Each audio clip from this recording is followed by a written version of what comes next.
নমস্কার, দেখছেন কলকাতা টিভি। আপনাদের সঙ্গে রয়েছি আমি ঋষিকেশ। শুরু করছি বিহারের রায়। বিহারে বিধানসভা নির্বাচন হয়েছে গত 6ই নভেম্বর এবং 11ই নভেম্বর, দু দফাতে 243 আসনের বিহার বিধানসভার জন্য নির্বাচন হয়ে গিয়েছে। আজ ফলাফল ঘোষণা হবে, আর মানে 8টা তো বেজে গেছে। কাউন্টিং ইনফ্যাক্ট শুরু হয়ে যাওয়ার কথা। পোস্টাল ব্যালট শুরুতে কাউন্টিং হবে, তারপরে ইভিএম খোলা হবে। তো আজকের এই রায়, বিহারের মানুষের রায় কোন দিকে যাবে? আবারও কি নীতিশ কুমার, কারণ অলরেডি নীতিশ কুমারের তো 2 দশক হয়ে গেছে, তিনি মুখ্যমন্ত্রী রয়েছেন, তার বিরুদ্ধে একটা যে অ্যান্টি ইনকামবেন্সি ফ্যাক্টর রয়েছে, তাদের সঙ্গেই রয়েছে বিজেপি, রয়েছে এলজেপি রামবিলাস পাসওয়ান, অর্থাৎ এই এনডিএ জোট, তারাই কি আসছে, নাকি মহাগঠবন্ধন অর্থাৎ তেজস্বী রাহুল গান্ধীদের জোট মহাগঠবন্ধন, তারা আসবে বিহারে ক্ষমতাতে? এ নিয়েই মূলত লড়াই। যদিও বিভিন্ন এক্সিট পোলগুলো দেখা যাচ্ছে যে এনডিএ জোটকে এগিয়ে রেখেছে, যেই এক্সিট পোলগুলো 11ই নভেম্বর হয়েছিল ভোট মিটে যাওয়ার পরে পরে, আবার পরবর্তীতে দেখা যায় 12ই নভেম্বরও বেশ কিছু এক্সিট পোল হয়, সেখানে আবার দেখা যাচ্ছে মহাগঠবন্ধনকে কেউ কেউ এগিয়ে রাখছেন। আবার অনেকেই বলছেন শিয়ানে শিয়ানে টক্কর হবে। কি হবে আজকের এই ফলাফল? প্রত্যেক মুহূর্তের আপডেট আপনারা পেয়ে যাবেন কলকাতা টিভিতে। তার সঙ্গে বিশ্লেষণ, আলোচনা, তর্ক বিতর্ক সবকিছুই থাকবে আমাদের আজকের এই বিহার রায় অনুষ্ঠানে। আপনাদের সঙ্গে আমি ঋষিকেশ রয়েছি, বললামই। আমার সঙ্গে দুজন অতিথি রয়েছেন এই মুহূর্তে। আমার সঙ্গে রয়েছেন কংগ্রেসের পক্ষ থেকে সুমন গাঙ্গুলি, সুমনদা স্বাগত। রয়েছেন আমার সঙ্গে তৃণমূল কংগ্রেসের পক্ষ থেকে অর্পণ ব্যানার্জি। অর্পণ, স্বাগত আপনাকেও। যদিও বিহারে তৃণমূল কংগ্রেস তাদের কোনো ক্যান্ডিডেট নেই, কিন্তু তৃণমূল কংগ্রেস কিন্তু ইন্ডিয়া জোটের মধ্যে, ফলত ইন্ডিয়া জোট সেটাই বিহারে মহাগঠবন্ধন, এবং মহাগঠবন্ধনের পক্ষে কথা বলবেন অর্পণ। আমি তো তেমনটাই আশা করি, আমার মনে হয় আপনারাও সেটাই আশা করবেন। তবে দেখা যাক, সব মিলিয়ে আজকে বিহারের প্রত্যেক মুহূর্তের ফলাফলের আপডেট যেমন আমরা দেব, আলোচনাও চলবে। আমি সুমনদা আপনাকে দিয়ে শুরু করতে চাইবো, যেহেতু কংগ্রেস এখানে একটা ব্যাপার রয়েছে, ফ্যাক্টর রয়েছে, কংগ্রেসের ভোট ব্যাংক, এবং গত নির্বাচনও দেখা গিয়েছিল যে কংগ্রেসের আসন সংখ্যা কম হওয়াতে তেজস্বী যাদব যথেষ্ট পরিমাণে আসন টানলেও কংগ্রেস আরজেডি ক্ষমতায় আসতে পারেনি। কিন্তু এবারে আমরা দেখেছি যে রাহুল গান্ধী দিনের পর দিন তিনি সেখানে পড়ে থেকেছেন, একাধিক র্যালি করেছেন, এমনকি এই ভোট বাঁচাও র্যালি তিনি করেছেন, বা ভোট চুরি আটকানোর জন্য র্যালি করেছেন। তেজস্বী যাদবদের শুরুর দিকে একটা আসন বন্টন নিয়ে একটা সমস্যা ছিল, পরের দিকে আবার সেটাও মিটে যায়। সব মিলিয়ে আপনারা আজকের এই ফলাফলকে কিভাবে দেখছেন, কি হতে পারে এক্সপেক্ট করছেন, এক্সপেকটেশনটা বলুন আগে। দেখুন, অবশ্যই আপনি নিশ্চয়ই জানেন যে যে ভোট পড়েছে ফার্স্ট পেজ এবং সেকেন্ড পেজে, যে ভোট পার্সেন্টেজ সেটা কিন্তু গত নির্বাচনের চেয়ে অনেক বেশি।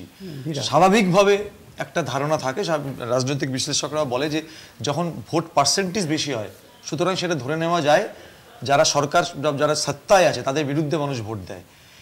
রাহুল গান্ধী, তেজস্বী যাদব, মুকেশ সাহানি, দীপঙ্কর ভট্টাচার্য, তারা যেভাবে গোটা বিহার চষে বেরিয়েছে, এবং গোটা বিহার চষে বেড়াবা শুধু নয়, বিহারের সাধারণ মানুষ যেভাবে মহাগঠবন্ধনের পাশে দাঁড়িয়েছে, মানে মহিলা, ছাত্র, যুব যেভাবে মহাগঠবন্ধনের পাশে দাঁড়িয়েছে, আমরা আশাবাদী যে পাল্টি বাবার সরকার এবার পাল্টে যাবে, অর্থাৎ নীতিশ কুমারের সরকার এবার পাল্টে যাবে।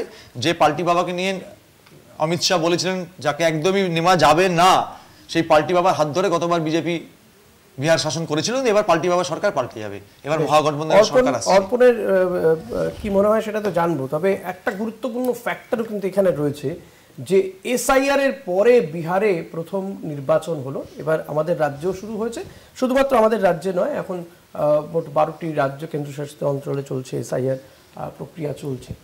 এটা কতটা গুরুত্বপূর্ণ অর্পণদের কাছে, কারণ তারা এই রাজ্যে শাসন ক্ষমতায়, এবং বিহারে এসআইআর এর পরে ভোট হয়েছে, কিন্তু আজকের রেজাল্টের দিকে আপনারা কতটা অধীর আগ্রহে তাকিয়ে রয়েছেন যে কি হতে পারে? দেখুন, নিশ্চিতভাবেই বিহার নির্বাচন এবং সেখানে এসআইআর এর ভূমিকা অত্যন্ত গুরুত্বপূর্ণ। শুধু এসআইআর নয়, আমরা এটাও মনে করি যে এসআইআর এর সাথে বিহারের অনেক বড় হেডেক হচ্ছে বিহারের মাননীয় মুখ্যমন্ত্রী। তিনি দীর্ঘদিন ধরে যখন যে শক্তি বিহারে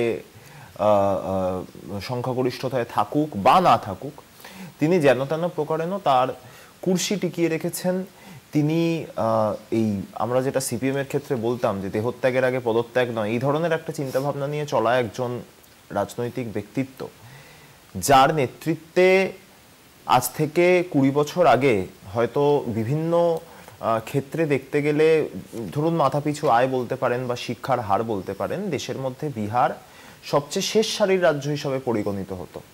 আজকে নিশ্চিতভাবেই যুগ পাল্টেছে, সমাজ বদলেছে, আমরা অনেকটা এগিয়ে গেছি, মানুষের মাথাপিছু আয় বেড়েছে বিহারে, শিক্ষাগত যোগ্যতার হার বেড়েছে, কিন্তু সেই গোটা দেশের মধ্যে বিচার করতে গেলে বিহার কিন্তু শেষ সারির শেষ রাজ্যটাই রয়ে গেছে।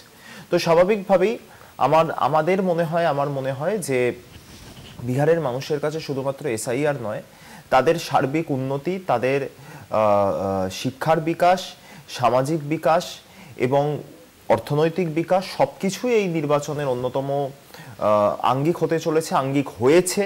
তারা সেভাবেই, আমাদের বিশ্বাস, বিহারের যে শুভবুদ্ধি সম্পন্ন সুধী ভদ্রমণ্ডলী, নির্বাচক মণ্ডলী, তারা এই বিষয়গুলোকে মান্যতা দিয়েই নির্বাচনী প্রক্রিয়ায় অংশগ্রহণ করেছেন, ভোট দিয়েছেন, এবং যদি সেটাই হয়ে থাকে তাহলে আমরা নিশ্চিত যে বিহারে যে জেডিইউর নেতৃত্বাধীন এনডিএ জোট এই মুহূর্তে রয়েছে, সেই জোট পুনরায় ক্ষমতায় আসবে না। তবে এখানে আপনি যেমনটা বললেন যে তৃণমূল কংগ্রেস ইন্ডিয়া জোটের শরিক, ইন্ডিয়া জোটের অংশ হিসাবেই মহাগঠবন্ধন ওখানে রয়েছে, কিন্তু এটাও কংগ্রেস এবং আরজেডিকে মানুষের কাছে অঙ্গীকার করতে হবে যে যদি এমন পরিস্থিতি তৈরি হয় যে ত্রিশঙ্কু হলো, যে হয়তো নীতিশ কুমার আবার তেজস্বী যাদব কিংবা রাহুল গান্ধীর কাছে এসে বলল যে আমাকে যদি তুমি মুখ্যমন্ত্রী করো তাহলে আমি আমার সমর্থন এই মহাগঠবন্ধনকে দেব, সেক্ষেত্রে যেটা হতে পারে রাজনৈতিক আঙ্গিকে দেখতে গেলে যদি জেডিইউ সমর্থন কোনোভাবে, তখন কি করা উচিত হবে?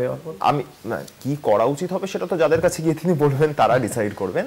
আমি শুধু এটুকু বলতে পারি যে তৃণমূল যদি পরামর্শ চায়, তৃণমূলের না, আমি বলছি যে এটা দুটো পয়েন্ট অফ ভিউ থাকতে পারে। একটা হচ্ছে যদি আমি ভারতবর্ষের এই মুহূর্তে যে মানে কেন্দ্রীয় সরকারের যে প্রেক্ষাপট রয়েছে সেখান থেকে দেখতে গেলে যদি জেডিইউ সমর্থন মহাগঠবন্ধনের দিকে আসে তাহলে নিশ্চিতভাবে নরেন্দ্র মোদী দুটো হাতের দুটো ক্রাচ রয়েছে, একদিকে নীতিশ কুমার, একদিকে চন্দ্রবাবু নাইডু, একটা ক্রাচ তার হাত থেকে চলে যাবে এবং কেন্দ্রীয় সরকার সেটা হয়তো যেতে পারে। কিন্তু আমার বক্তব্য সম্বন্ধে এখানে যেটা অর্পণ তুলল এবং একটা গুরুত্বপূর্ণ পয়েন্টও বললো যে তাহলে কি তখন নীতিশ কুমারকে আবারও আমরা দেখব মুখ্যমন্ত্রী কুর্সিতেই বসবেন, কংগ্রেস আর জেডি তাকে সমর্থন করছে, এমন একটা চিত্র হতে পারে? গতকালকে পর্যন্ত যা সিদ্ধান্ত হয়েছে, আমাদের নির্বাচনে নামার আগে যে সিদ্ধান্ত হয়েছিল, আমাদের মহাগঠবন্ধনের মুখ্যমন্ত্রীর মুখ হচ্ছেন তেজস্বী যাদব। এখনো পর্যন্ত সেই স্ট্যান্ড চেঞ্জ হয়নি।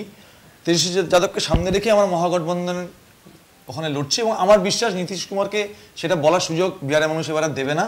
অর্থাৎ নীতিশ কুমারকে আমাদের মহাগঠবন্ধনের কাছে মানে তিনি দাবি করবেন তিনি মুখ্যমন্ত্রীর পদ, সেই সুযোগ মনে হয় না আবার বিহারের মানুষ মহাগঠবন্ধনকে দেবে। আপনি বলছেন নীতিশ কুমার পরাজয় নিশ্চিত?